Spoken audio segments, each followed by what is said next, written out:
In amateur radio, we are constantly being encouraged to try to, in turn, encourage youngsters to have an interest in amateur radio.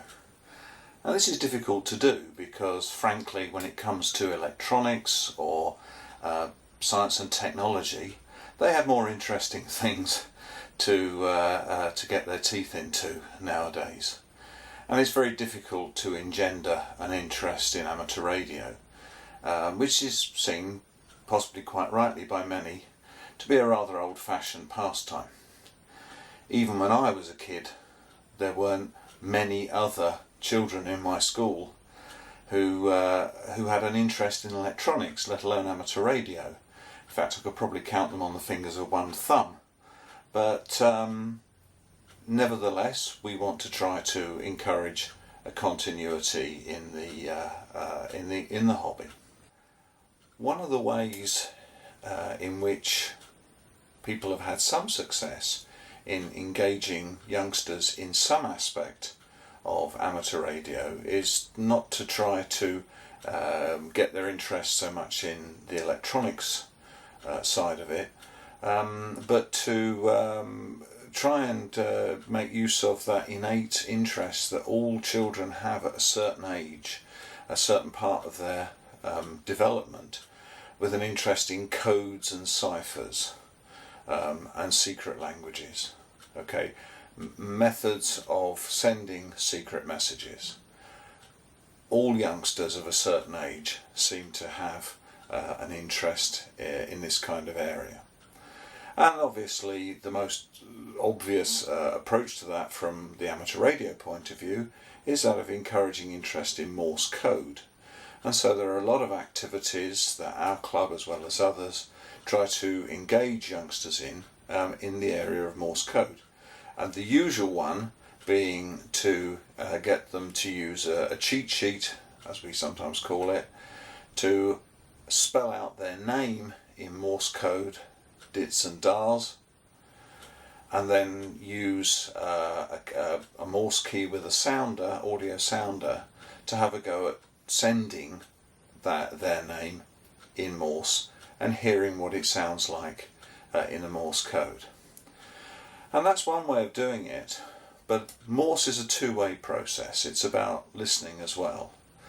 And in a very short period of time, which is often all we have to try and engage their interest, particularly if there are either large numbers or if they are coming and going very quickly and have a short attention span, what we would like to be able to do is to get them to decode a message or identify some kind of Morse that's straightforward, but they can show themselves that they are capable of understanding Morse messages. So you can send a short message in Morse very, very slowly if you have a competent operator to hand, and see if you can engage their interest that way. But I think there's a more effective way, or there may be a more effective way, that also gets them listening to radio. And that is by the use of aircraft non-directional beacons. Now there are non-directional beacons all over the world, certainly still quite a few operating in the UK, and I would think most locations around the UK would be able to find at least one non-directional beacon that can be received quite easily. There are lists available on the internet, like this one here, that can be printed out very easily. You can identify local stations. So what are the benefits of non-directional beacons? Well, they sound like this. Sorry about the noise on the signal, but that's a bit inevitable at this time of day.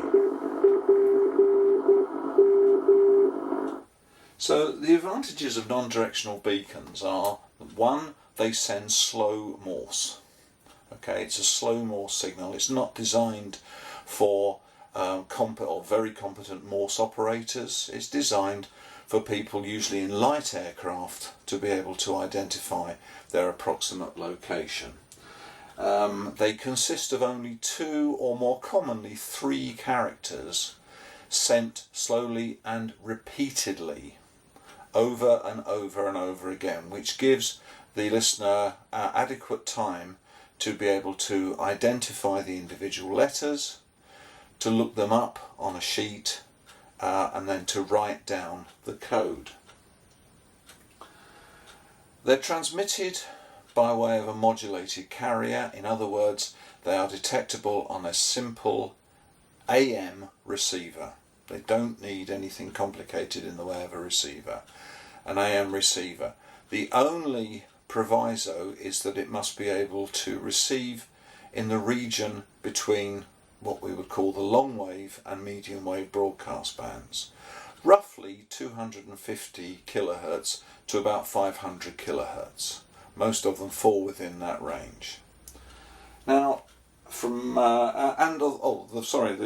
other important factor is, as I say, there are quite a few around. Now, here in North Surrey, admittedly fairly close to Heathrow Airport and not that far from the region of Gatwick Airport, there are at least 6 non-directional beacons that can be received most of the time, day or night. And this gives youngsters an opportunity to tune around and try and find some of their own, if time permits. So the receiver can be fairly straightforward. One that I particularly like is the one that's shown here. This is a Trio Kenwood R600. It's barely a communications receiver. It has a very, very simple interface with very few controls, but that's a benefit. It's not scary for the youngsters to use themselves. In fact, all they need to know about is the volume control and tuning.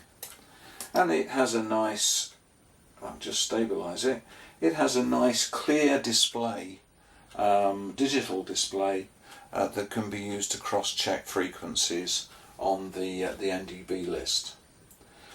It's nice if it has some form of filtering to cut out some of the excess noise that might occur.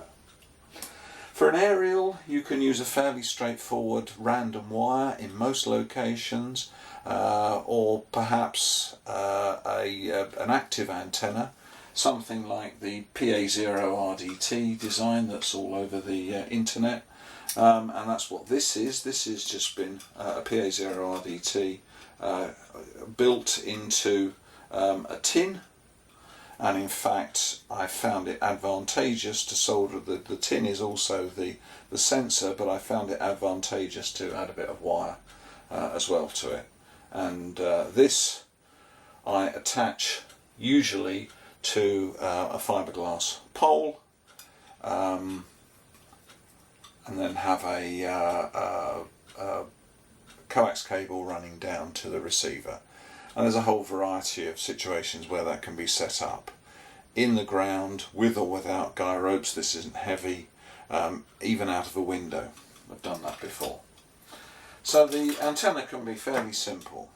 Local noise can be a bit of a problem, but that's something that you can take steps to ameliorate. So here I'll show you some examples on this receiver of strong signals that can readily be received around most of this area, as I say, of North Surrey, and show that the the youngsters can have a choice and look for stations themselves.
So there are some examples of non-directional beacons that can be heard from this location.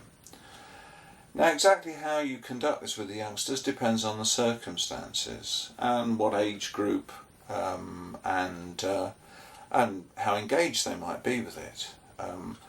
Usually, if we with the scout troop, for example, we find there's quite a lot of interest, quite a lot of engagement at different levels.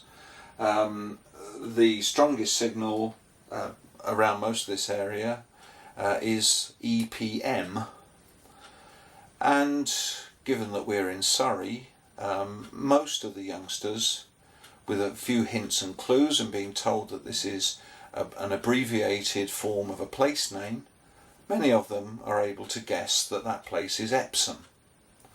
Some of the others are not quite so obvious and a little more obscure, but they can make use of the list and look for stations of their own. They can check the frequency, they can check that the letters are what they expect them to be, they can find the place names. If you're talking about scouts or guides, for example, they may even be interested in cartography. They may want to plot out the coordinates of the locations of these places and maybe plot them on a map to show where they are in relation to where they're listening. So there's a lot of activities, if time permits, that can go with that, but the main thing is that the participants get to hear a simple Morse signal, to decode it for themselves, have that sense of achievement in decoding it, and understanding that Morse has a purpose, which is as a backup navigation system for aircraft.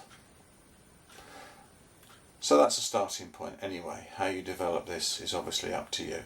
I hope you found this video interesting. I hope clubs out there might try this for themselves, and if you do, please let me know, or otherwise I certainly wish you very good luck with it. Thank you for listening.